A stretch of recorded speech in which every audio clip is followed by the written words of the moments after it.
नमस्कार साथियों, स्वागत है आपका हमारे चैनल ज्ञानवाड़ी में।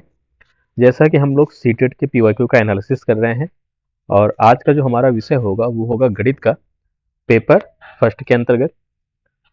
तो ये पेपर है हमारा जुलाई 2024 का। सीटेट जुलाई 2024 में जो सीटेट का पेपर हुआ पेपर फर्स्ट के अंतर्गत, उसमें हम लोग आज मैथ के प्रश्नों का अभ्यास देखेंगे और इस अभ्यास के माध्यम से हम समझेंगे कि किस प्रकार के प्रश्न सीटेट के एग्जाम में पूछे जाते हैं और उन्हें हमें किस प्रकार से हल करना है। तो चलिए शुरू करते हैं। शुरू करने से पहले आप अगर चैनल पर नए हैं तो चैनल को सब्सक्राइब करिए और अपने अन्य साथियों के साथ भी शेयर करिए। अगर आपको वीडियो पसंद आए तो लाइक करिए। कोई सुझाव हो तो कमेंट बॉक्स में आप जरूर करिए। तो चलिए शुरू करते हैं।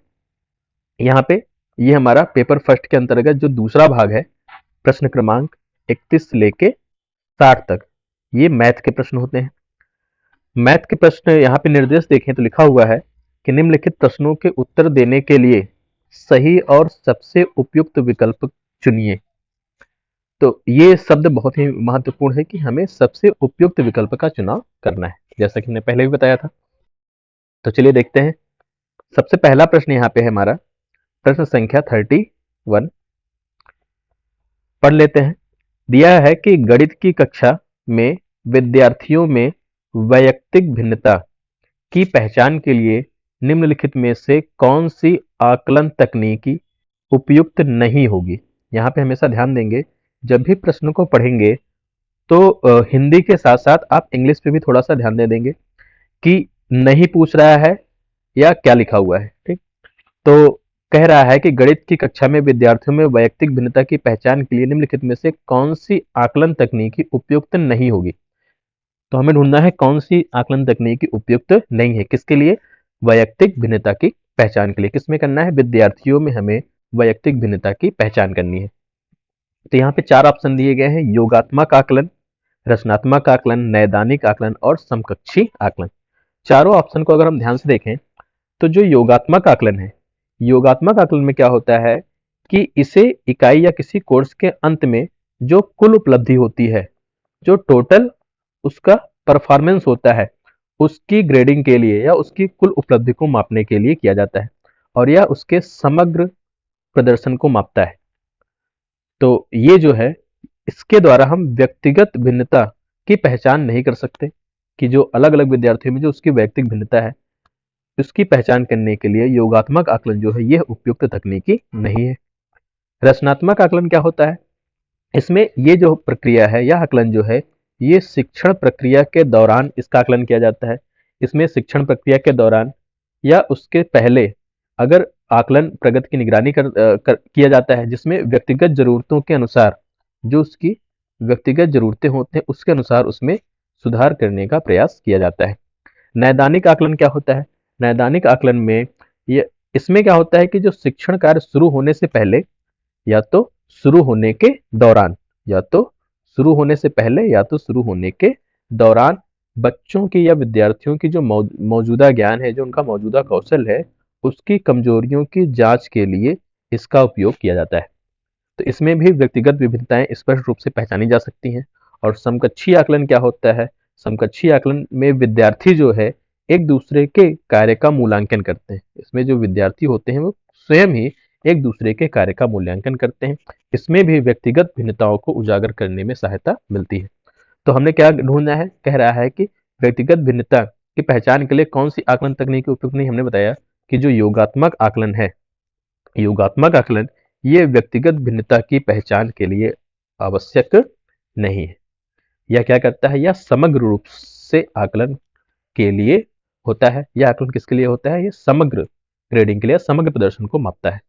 तो सही उत्तर हमारा क्या हो गया, पहला हमारा सही उत्तर हो गया, योगात्मक आकलन जो है वैयक्तिक भिन्नता के लिए आवश्यक नहीं। प्रश्न क्रमांक अगर दूसरा देखें 32, तो इसमें लिखा हुआ है कि निम्नलिखित में से कौन सा संसाधन दशमलव की अवधारणा को समझाने के लिए सबसे उचित है। दशमलव की अवधारणा, हमें बच्चों को दशमलव की अवधारणा समझानी है। तो 4 यहाँ पे संसाधन दिए गए हैं, संख्या चार्ट, टेलर का गिनतारा, डानिस ब्लॉक्स और ग्राफ पेपर। कह रहा है कि कौन सा संसाधन जो है वह दशमलव की अवधारणाओं को समझाने के लिए सबसे उचित है। अगर संख्या चार्ट देखें तो संख्या चार्ट जो है ये मुख्य रूप से पूर्ण संख्याओं की गिनती को दर्शाता है। पूर्ण संख्याओं की गिनती को दर्शाने के लिए इसका उपयोग किया जाता है। डायनिस ब्लॉक्स जो होता है ये छोटे छोटे ब्लॉक्स होते हैं। इसमें ब्लॉक्स जो है उसको 10 के रूप में 1 मानकर या 0.1 मानकर और 0.01 मानकर भी हम इसमें जोड़ घटाव या गुणा को आसानी से समझा सकते हैं। तो दशमलव की अवधारणा को डायनिस ब्लॉक्स के द्वारा आसानी से समझाया जा सकता है। इसमें क्या होते हैं कि इस प्रकार के कुछ ब्लॉक्स होते हैं जैसे कि हमारे क्यूब होते हैं और इसमें जो है अलग अलग खाने बने होते हैं। इसके द्वारा हम जो है बच्चों को दशमलव की अवधारणा को समझा सकते हैं। टेलर का गिनतारा। गिनतारा जैसा कि हम जानते हैं कि यह एक अबेकस है और यह सामान्यतः जो है पूर्ण संख्याओं की गिनती के लिए दर्शाया जाता है। पूर्ण संख्याओं की गिनती को समझाने के लिए इसका उपयोग किया जाता है। और ग्राफ पेपर में हम जानते हैं कि क्या होते हैं, एक बड़े ब्लॉक्स होते हैं, फिर बड़े ब्लॉक्स जो हमारे छोटे ब्लॉक्स में बटे होते हैं, फिर वो भी हमारे छोटे छोटे ब्लॉक्स में बटे होते हैं। तो ग्राफ पेपर द्वारा भी जो है हम इस सीट द्वारा भी हम दशमलव की अवधारणा को बच्चों को समझा सकते हैं। तो दशमलव की अवधारणा को समझाने के लिए सबसे उचित तरीका कौन सा है? डायनिस ब्लॉक्स है और ग्राफ पेपर है। इसके द्वारा हम बच्चों को दशमलव की अवधारणा को समझा सकते हैं। जबकि संख्या चार्ट और टेलर का गिनतारा जो है ये पूर्ण संख्याओं को दर्शाने के लिए उपयोग में लाया जाता है। तो अगर सही ऑप्शन देखें तो हमारा सही विकल्प हो जाएगा बी और डी। और बी और डी जो हमारा है ये दूसरे ऑप्शन में दिया गया है, तो सही उत्तर हमारा क्या हो गया? दूसरा हो गया।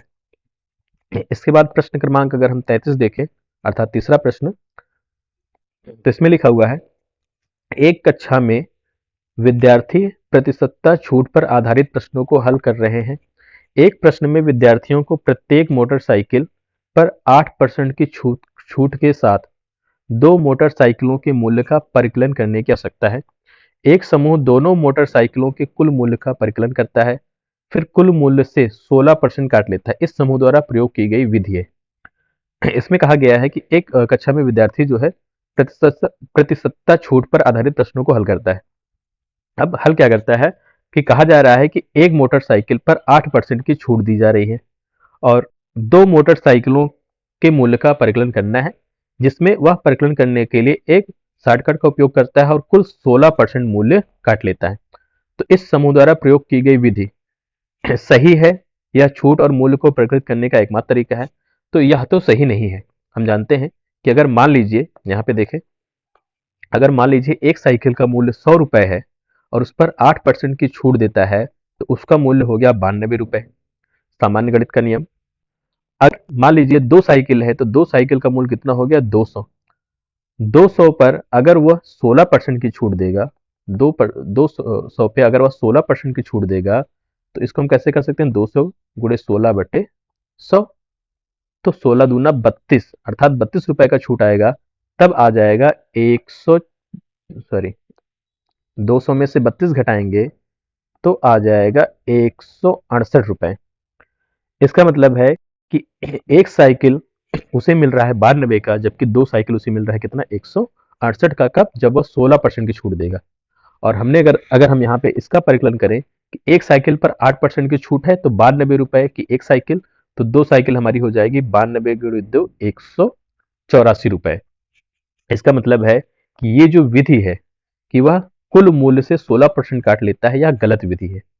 कुल मूल्य से 16% हमें नहीं काटना है। अगर एक साइकिल पर 8% की छूट दी जा रही है तो अगर दो साइकिल होगी तो उस पर भी 8% की छूट दी जाएगी, तब वो आएगा 184। 8 दूना 16, अगर यहाँ पे छूट देखें, अब विस्तार से हल कर लेते हैं तो ये आएगा 8 दूना 16 रुपए की छूट। 16 रुपए का मतलब है 200 से 16 घटाएंगे तो 184 रुपए, अर्थात 92 दूना 184। तो यह विधि जो है इस समूह द्वारा प्रयोग की गई विधि क्या है? गलत है। यहाँ पे देखें सही है, तो ये ऑप्शन हमारा गलत है। प्रश्न को हल करने की वैकल्पिक कार्यनीति है। चूंकि ये हल करने का ऑप्शन ही गलत है, जो इसकी कार्यनीति है वो गलत है, तो दूसरा ऑप्शन भी गलत है। गलत है क्योंकि उन्होंने कुल मूल्य में से 8% की जगह 16% की छूट काट दी है। तो ये सही है। अगर एक साइकिल पर 8% की छूट है तो समूह में दोनों मोटरसाइकिलों पर भी कितने परसेंट की छूट होगी? 8% की ही छूट होगी, जबकि समूह ने क्या किया? 16% की छूट काट दी है। तो ये उत्तर हमारा क्या है? सही है। गलत है क्योंकि उन्हें कुल मूल्य से 16% काट दिया, जबकि 16% कुल मूल्य के औसत से। तो ये भी ऑप्शन हमारा गलत है। तो सही ऑप्शन हमारा क्या हो गया? 8% की जगह कितने परसेंट की छूट दी गई है? 16% की छूट दी गई है, जबकि कितने परसेंट की छूट देनी चाहिए? 8% की ही छूट देनी चाहिए। इसके बाद प्रश्न संख्या अगर 34 देखें, यहाँ पे भिन्न दिया गया है, कह रहा है कि अवरोही क्रम में भिन्न को किस प्रकार से लिखा जा सकता है। तो यहाँ पे है 1/9, दो 1/9, 1/21, यहाँ पे रफ कार देख लेते हैं, 1/21, 3/7 और 12/63। अगर इसे हमें अवरोही क्रम में लगाना है, अवरोही का मतलब है, अव का मतलब होता है घटना, कम होना, अर्थात हमें घटते हुए क्रम में लगाना है। घटते हुए सबसे पहले हमें सबसे बड़ी संख्या लिखनी है, फिर सबसे छोटी संख्या लिखनी है। जब भी देखेंगे अगर भिन्न का हमें अवरोही क्रम लगाना है और हर जो है वो सभी का अलग अलग है, तो हमें सबका हर जो है, हर क्या करना है, वो समान करना है। कैसे करेंगे? यहाँ पे अगर देखें तो सबके हम हर को लिख देते हैं 63। तो 9 के यहाँ पे 1/9 को हमें लिखना है हर में 63, तो 7 से गुणा करेंगे तो हो जाएगा 7/63।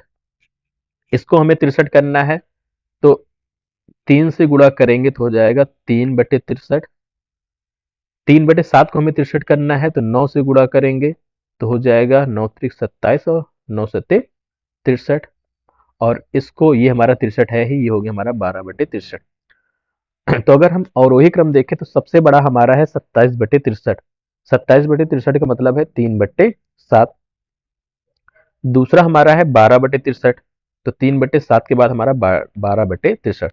तो यहाँ पे देखिए 3/7, फिर 12/63, फिर उसके बाद 12 के बाद आएगा 7/63 जिसे हमने लिखा था 1/9, इसके बाद 1/9 और फिर 1/21। तो सही ऑप्शन हमारा क्या हो गया?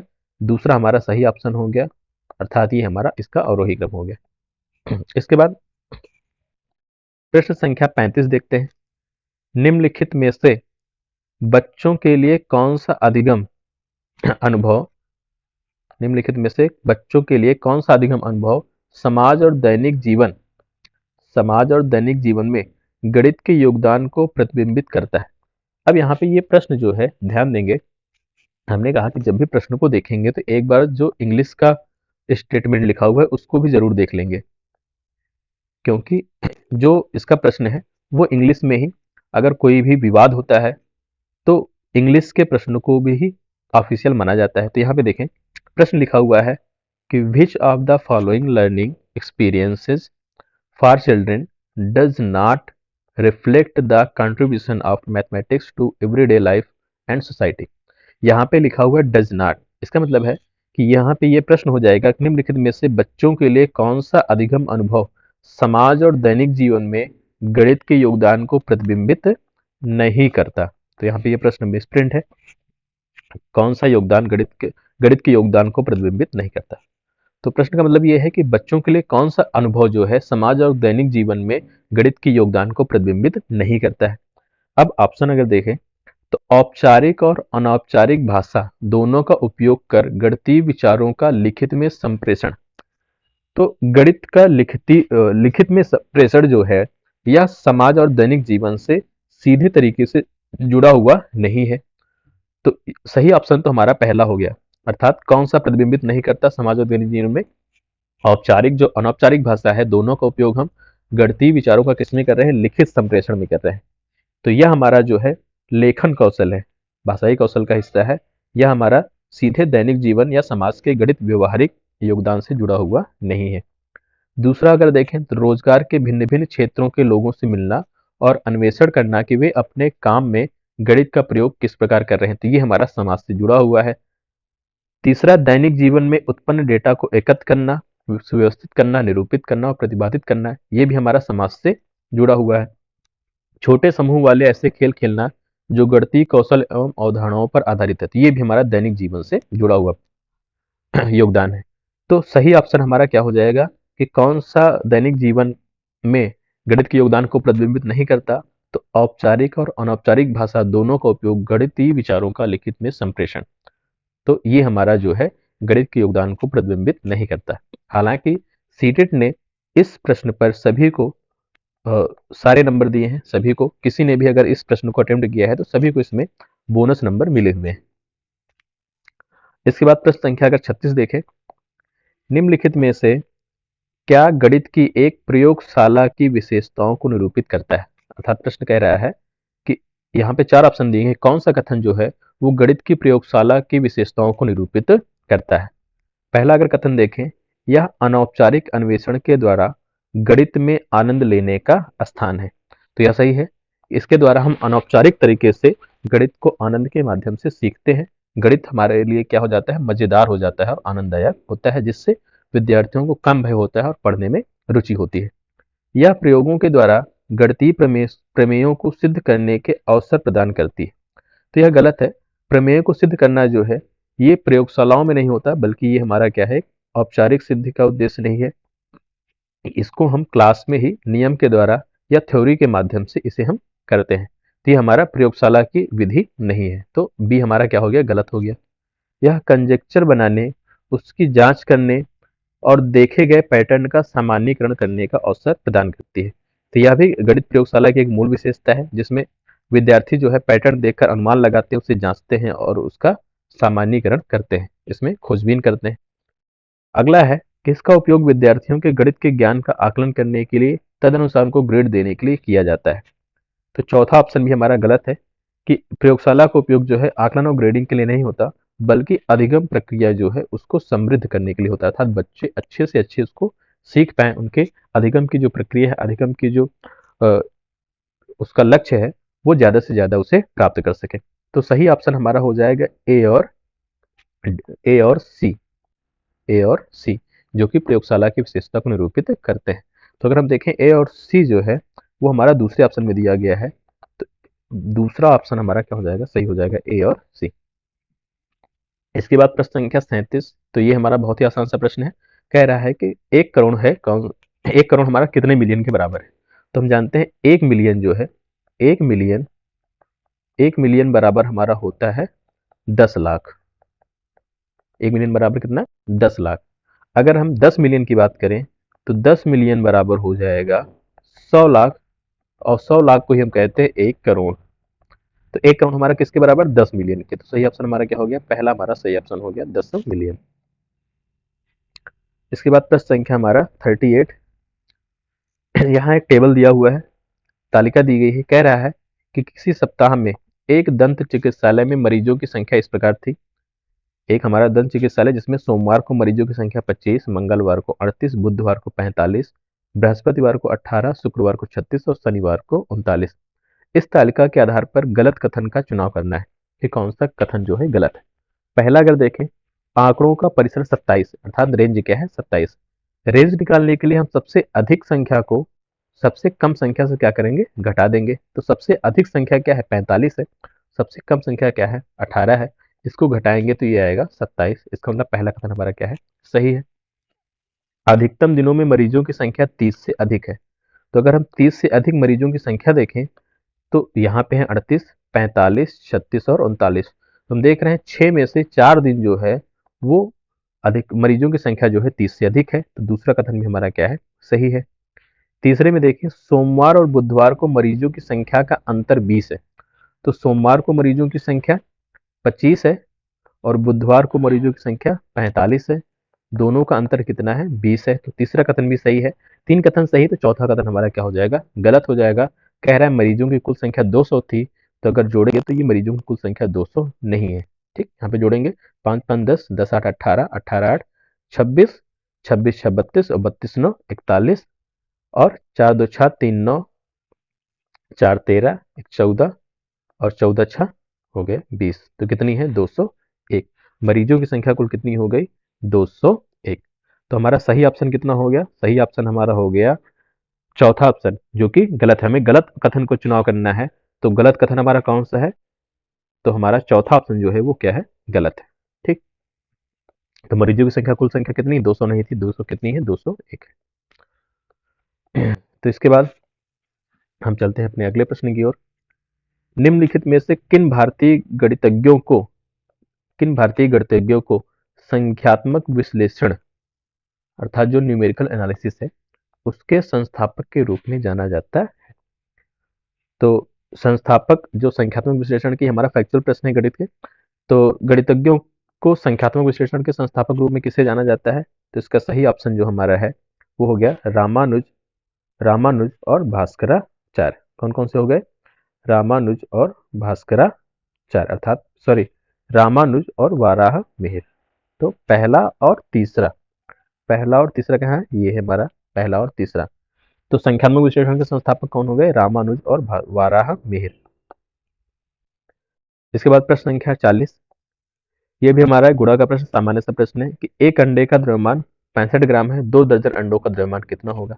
तो एक अंडे का द्रव्यमान 65 ग्राम, 2 दर्जन का मतलब है कि 24 अंडे, 24 अंडों का जो द्रव्यमान हो जाएगा, 65 को हम 24 से गुणा कर देंगे, तो 65 गुणे 24 करेंगे तो ये आ जाएगा लगभग 1560 ग्राम। 1560 ग्राम को किलोग्राम में बदलेंगे तो 1.56, तो पहला ऑप्शन हमारा क्या हो जाएगा? सही हो जाएगा। इसके बाद प्रश्न संख्या हमारा 41, ये भी सामान्य सा प्रश्न है, इसमें थोड़ा सा टेक्निकल है, देख लेते हैं। कह रहा है कि सौम्या ने इतनी तारीख को नौकरी करना आरंभ किया और इतनी को उसने सेवानिवृत्ति ले ली, उसकी नौकरी की अवधि कितनी थी? हमें नौकरी की अवधि निकालनी है, तो हम इसको सामान्य से घटा लेते हैं। 31/3/2023 में से हमें घटाना है 13/1 और 1992। अगर हम इसको घटाएंगे तो 2003 में से 92 घटाएंगे तो ये आएगा 31 वर्ष। 3 महीने में से 2 महीने घटाएंगे तो 2 महीना। 13 में से 31 में से 13 घटाएंगे तो ये आएगा 18। तो यहाँ पे ये जो अंतर आया है, ये 13/1/1992 से लेके 31/3/2023 के बीच आया हुआ है, क्योंकि उसने नौकरी आरंभ की थी 13 तारीख को, तो ये तारीख भी जो है उसकी नौकरी में या उसकी सर्विस में ऐड हो जाएगी। तो 18 दिन 2 महीने 31 दिन में एक दिन और ऐड कर देंगे तो आ जाएगा 19 दिन 2 महीने और 31 वर्ष, अर्थात 31 वर्ष 2 माह 19 दिन उसकी नौकरी की अवधि होगी। तो सही ऑप्शन हमारा क्या हो गया? तीसरा हमारा सही ऑप्शन हो गया। इसके बाद प्रश्न संख्या हमारा 42, कह रहा है कि एक त्रिभुज के दो कोण 50 और 30 अंश है, तो त्रिभुज का तीसरा कोण क्या होगा? हम जानते हैं त्रिभुज के 3 कोणों का योग कितना है? 180 अंश। अगर दो कोण हमारे 50 और 30 अर्थात टोटल 80 हो गए तो कितना अंश बचा हमारा? 100 डिग्री। तो इसका मतलब त्रिभुज के तीसरे कोण का योग क्या हो, तीसरा कोण क्या हो जाएगा? 100 अंश का हो जाएगा। तो सही ऑप्शन हमारा क्या हो गया? पहला। इसके बाद हम देखते हैं प्रश्न संख्या 43। प्रश्न संख्या 43 है, बुनियादी स्तर के लिए राष्ट्रीय पाठचर्या रूपरेखा 2022 ने अमूर्त गणितीय अवधारणा के शिक्षण के समय निम्नलिखित घटकों के महत्व पर प्रकाश डाला। ठीक, तो इस देख लेते हैं कि जो NCFFS 2022 है, NCFFS 2022 ने जो अमूर्त गणितीय अवधारणा है उसने शिक्षण के समय निम्नलिखित घटकों के महत्व पर प्रकाश डाला। कह रहा है कि इस शिक्षण के लिए इन घटकों का निम्नलिखित उपयुक्त क्रम क्या होगा? कौन सा क्रम हमारा पहले आएगा, कौन सा बाद में आएगा? तो अगर हम इसका क्रम देखें तो सबसे पहले जो है अनुभव होगा। सबसे पहले क्या होगा? अनुभव, अर्थात वास्तविक वस्तुओं। सबसे पहले राष्ट्रीय जो NCFFS 2022 है उसके अनुसार सबसे पहले अमूर्त गणितीय अवधारणा में बच्चों को ठोस से अमूर्त की ओर ले जाया जाता है। ठोस से अमूर्त की ओर ले जाया जाता है, अर्थात उन्हें सिखाने का जो क्रम है उसे सबसे पहले हम ठोस वस्तुओं, जो उनके मूर्त वस्तुएं हैं, उससे हम अमूर्त वस्तु की ओर ले जाएंगे।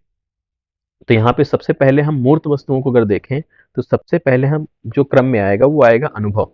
अनुभव का मतलब है कि जो वास्तविक बच्चे हैं, जो बच्चे अपने दैनिक जीवन में या खेल में प्रयोग करते हैं और हाथ से अपने उपयोग में ला सकते हैं, देख सकते हैं, सुन सकते हैं, उसे हम क्या बोलते हैं? अनुभव बोलते हैं। तो सबसे पहले कौन सा क्रम आएगा? सबसे पहले हम बच्चों के अनुभव द्वारा उन्हें सिखाने का प्रयास करेंगे, कि जैसे कोई फल हो गया, कोई वस्तु हो गई, इसके द्वारा।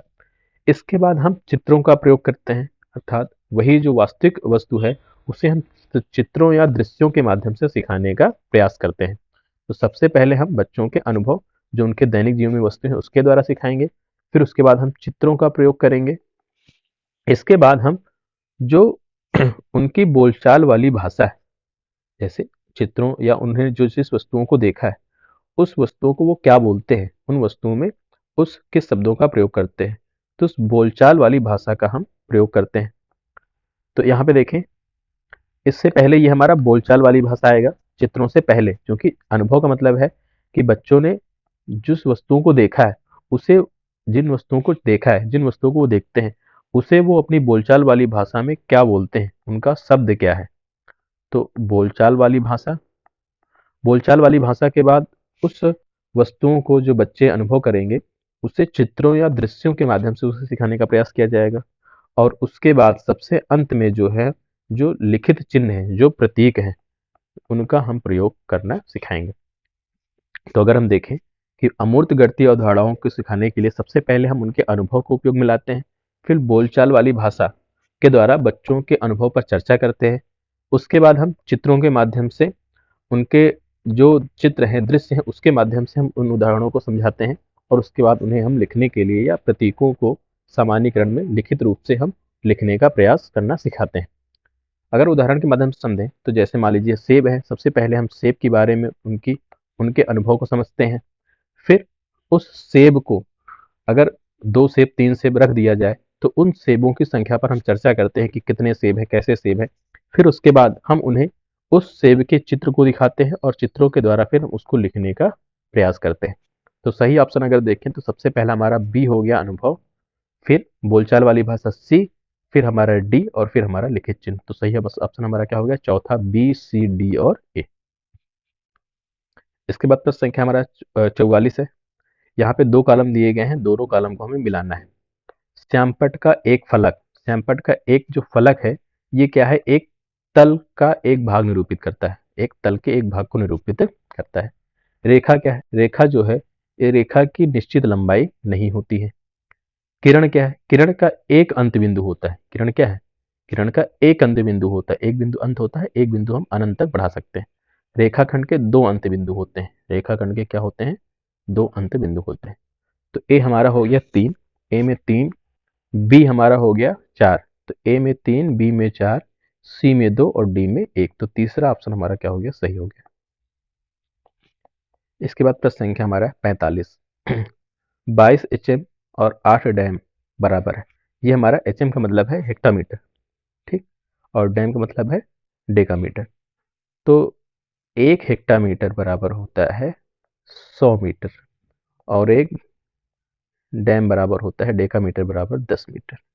तो ये हमारा होता है kilo, hecto, deca, metre, deci, centi, milli. तो 1 हेक्टा बराबर 10 मीटर और 1 डेका बराबर 10 मीटर, सॉरी 1 हेक्टा बराबर 100 मीटर और 1 डेका बराबर 10 मीटर।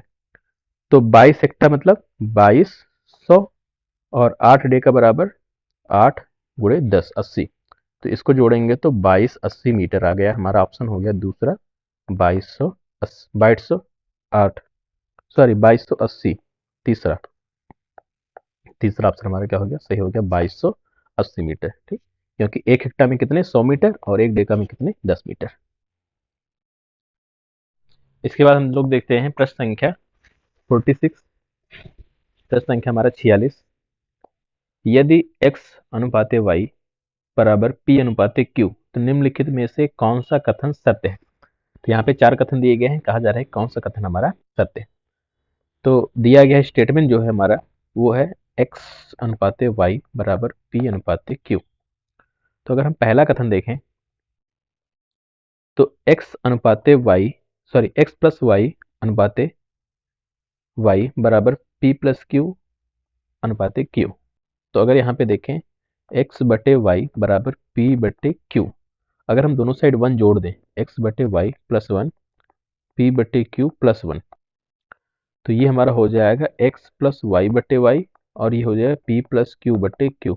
इसका मतलब है x प्लस वाई अनुपाते y और p प्लस q अनुपाते q, ये हमारा कथन सत्य है, ठीक। दूसरा देखें x माइनस वाई अनुपाते y और p माइनस q अनुपाते q।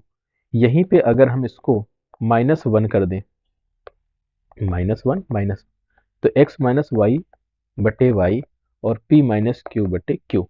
तो ये भी कथन हमारा सही है कि x माइनस वाई अनुपाते वाई और p माइनस क्यू अनुपाते क्यू। तीसरा कथन देखें x अनुपाते p बराबर y अनुपाते क्यू। यहाँ पे देखें अगर हम इसको पक्षांतर कर दें, x p को लेके आए इस साइड तो x बटे p और y को ले जाएं इस साइड तो y बटे q। तो x बटे p बराबर y बटे q, अर्थात x अनुपाते p बराबर y अनुपाते q। तो ये कथन भी हमारा सही। डी हमारा जो है x प्लस वाई अनुपाते x माइनस वाई और p माइनस क्यू अनुपाते p प्लस क्यू, तो ये हमारा कथन गलत है।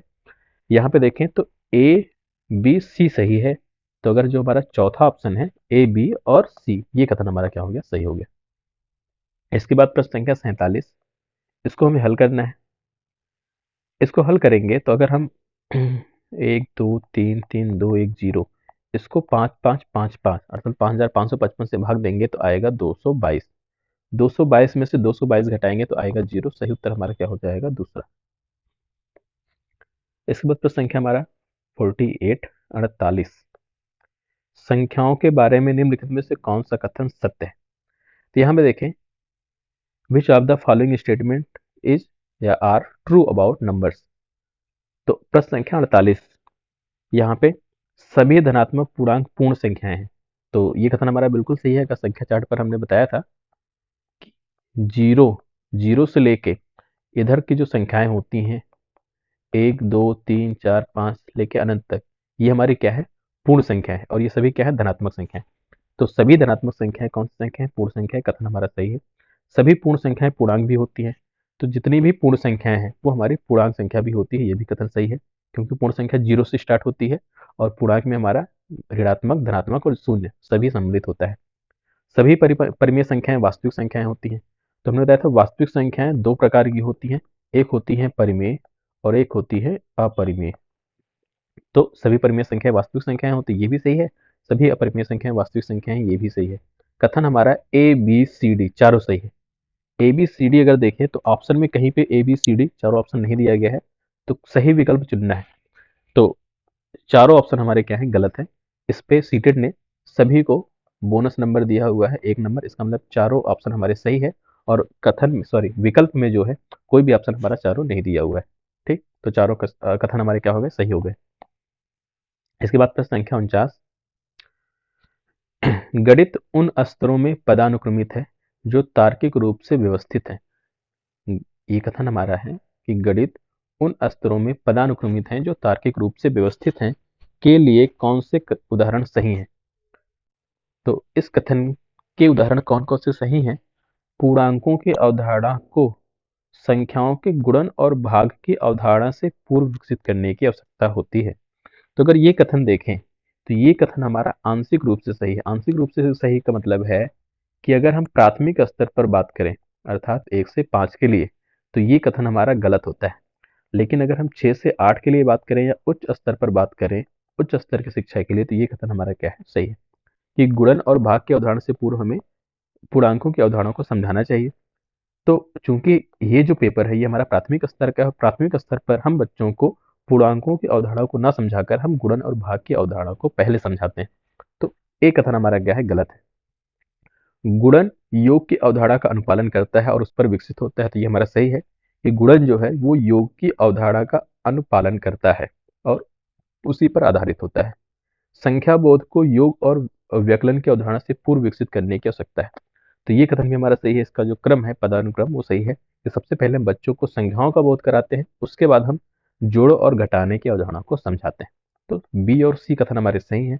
दूसरा ऑप्शन हमारा क्या हो, सही ऑप्शन है। इसके बाद प्रश्न क्रमांक 50, 12,000 प्लस 1300 प्लस 2 10 बराबर है। तो इसको हमें शब्दों में लिखना है, सॉरी अंकों में लिखना है। तो 12,000 का मतलब है ये हो गए 12,000। 1300, 13 में 100 से गुणा और 2 10 का मतलब है 2 दहाई अर्थात 2 जीरो। जोड़ेंगे तो आ जाएगा 13,320। सही कथन हमारा हो गया 13,320। तीसरा ऑप्शन हमारा क्या है, सही है, ठीक 13,320। इसके बाद प्रश्न संख्या हमारा 51, समीकरण पढ़ाते समय शिक्षिका अद्वितीय हल वाले रैखिक समीकरण की अवधारणा को समझाती है। वह आगे पूछती है कि अगर हल दिया गया हो तो आप कितने समीकरण बना सकते हैं। रैखिक समीकरण का मतलब है कि एक घात वाले समीकरण, जैसे x+2 बराबर 0। कह रहा है कि अगर हल दिया गया है तो आप कितने समीकरण बना सकते हैं, आप कितने समीकरण बना सकते हैं। तो मान लीजिए x प्लस दिया है, या सामान्यतः मान लेते हैं x बराबर 5, ये एक हमारा कोई समीकरण है। जैसे x बराबर k और कहा जाए कि इसका हल दिया गया अर्थात k का मान क्या है, 5 है। तो x बराबर 5 के आप कितने समीकरण बना सकते हैं, तो x बराबर 5 के हम अनंत समीकरण बना सकते हैं। जैसे x+3 बराबर 8, x बराबर 10-5, 2x बराबर 10, ऐसे ही 3x-5 बराबर 10। ऐसे ही हम अनंत समीकरण इसके बना सकते हैं। ठीक, तो ये कथन अगर देखें तो कितने समीकरण बना सकते हैं? कई समीकरण बना सकते हैं। सही ऑप्शन हमारा क्या हो गया? तीसरा हो गया। अर्थात रैखिक समीकरण का अगर हल दिया है तो रैखिक समीकरण के हम अनंत समीकरण बना सकते हैं। इसके बाद प्रश्न संख्या हमारा 52, कक्षा 2, यहाँ पे ध्यान देंगे कक्षा 2 के अनुसार हमें इसका उत्तर देना है कि कक्षा 2 के अधिगमकर्ताओं के लिए, अधिगमकर्ताओं के मतलब कक्षा दो के जो छात्र हैं या विद्यार्थी हैं उनके लिए आधारभूत संक्रियाओं में अभिकलन के लिए निम्नलिखित में से एक मिनट आधारभूत संक्रियाओं में अभिकलन के लिए निम्नलिखित में से कौन सा या कौन से कथन सही है? इसमें बच्चे की अनौपचारिक कार्यनीतियों को विकसित करने की क्षमता समाकलित है। तो ये कथन सही है कि कक्षा 2 के जो बच्चे हैं उनके लिए जो है जो अनौपचारिक कार्यनीतियां हैं जैसे उंगलियों से सीखना, वस्तुओं या चित्रों के माध्यम से गणना करना, ये जो है उनके विकास को या उनकी अधिगम की प्रक्रिया को बढ़ाने के लिए सम्मिलित होता है, उसमें शामिल होता है या उनकी क्षमता को समाकलित करता है। दूसरा, इसमें बच्चे के अनुमान लगाने की क्षमता समाकलित है। तो ये भी कथन सही है कि बच्चे उदाहरण के माध्यम से लगभग कितने होंगे जैसे प्रश्न पूछकर बच्चों की निकटता का अंदाजा लगाना सीखते हैं। इसमें बड़ी संख्याओं के साथ परिकलन करने की क्षमता समाकलित है। तो बड़ी संख्याएं जो है हम बड़ी क्लास में बच्चों को सिखाते हैं, कक्षा 2 में हम बच्चों को नहीं सिखाते। तो कथन हमारा ए और बी सही है। तो अगर देखें चौथा ऑप्शन ए और बी। ठीक है, इसके बाद प्रश्न क्रमांक 53 हमारा, गणित की एक शिक्षिका कक्षा में विवृत और संवृत वक्र की अवधारणा पर चर्चा करती है। विद्यार्थियों की बेहतर समझ के लिए वह 4 बिंदुओं के साथ एक उदाहरण देती है। अगर वक्र विवृत है तब 4 बिंदुओं की स्थिति क्या होगी? देखिए, विवृत का मतलब है कि खुली आकृति और संवृत का मतलब है कि बंद आकृति। विवृत का मतलब क्या है? कोई भी खुली आकृति, और संवृत का मतलब है बंद आकृति। तो अगर हमें ऐसी आकृति बनानी है जो कि विवृत अर्थात खुली आकृति हो तो 4 बिंदुओं की स्थिति कभी भी असंरेखी नहीं होनी चाहिए। 4 बिंदुओं की स्थिति कभी भी क्या नहीं होनी चाहिए? असंरेखी। तो अगर पहला कथन देखें, सभी संरेखी हैं। अगर सभी बिंदुओं संरेखी अर्थात एक ही रेखा पर स्थित है तो इससे कोई भी बंद आकृति नहीं बनाई जा सकती। तो इसका मतलब है कथन एक हमारा क्या है? सही है कि अगर सभी बिंदु हमारे संरेखी हैं तो वह जो आकृति बनेगी वो हमारी कैसी बनेगी? विवृत आकृति बनेगी अर्थात खुली आकृति बनेगी। तो कथन एक हमारा सही होगा।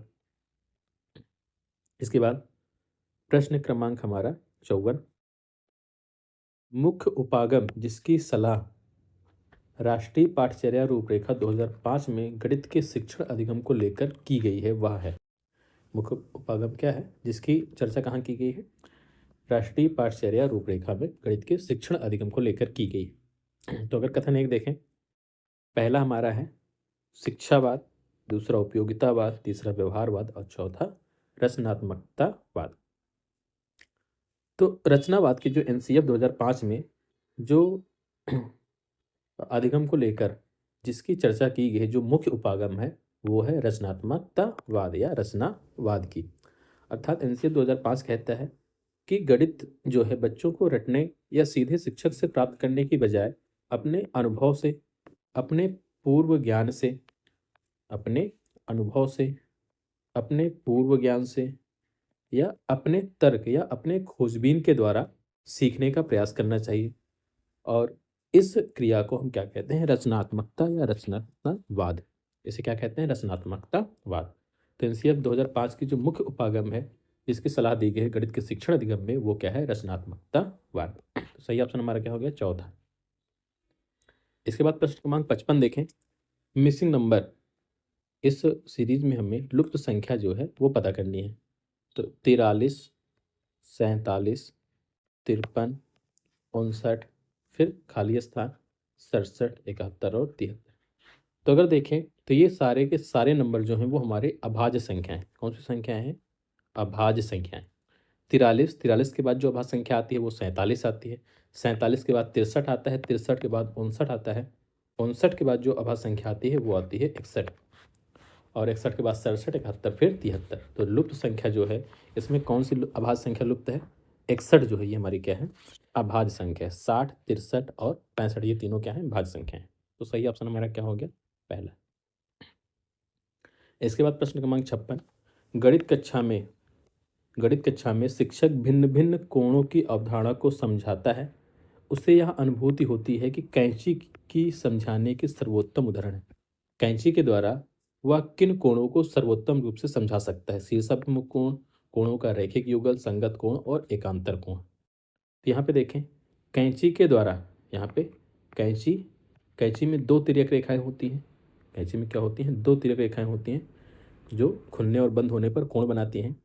तो इसमें अगर देखें तो इस प्रकार के कोण जो आमने सामने के कोण हैं, ये हमारे शीर्षाभिमुख कोण, ये हमारे क्या है? शीर्षाभिमुख कोण। तो इसके द्वारा सबसे पहले हम शीर्षाभिमुख कोण को समझा सकते हैं। दूसरा, कोणों का रैखिक युगल। अगर हम देखें तो कैंची में जो दो तिर्यक रेखाएं होती हैं, इसमें ये कोण और ये कोण, ये हमारे क्या होते हैं? रैखिक युगल कोण होते हैं। तो उसके द्वारा हम रैखिक युगल कोण को भी समझा सकते हैं। संगत कोण और एकांतर कोण जो हैं, ये दोनों जो हैं, दो समांतर रेखाओं को जब कोई तिर्यक रेखा काटती है तब बनते हैं। ठीक, तो सही ऑप्शन हमारा क्या हो गया? ए और बी। ए और बी, इसको हम कैंची के द्वारा आसानी से समझा सकते हैं। तो ए और बी हमारा कथन किस में है? पहले में है। पहला ऑप्शन हमारा क्या है? सही। इसके बाद प्रश्न संख्या 57, प्रश्न संख्या 57,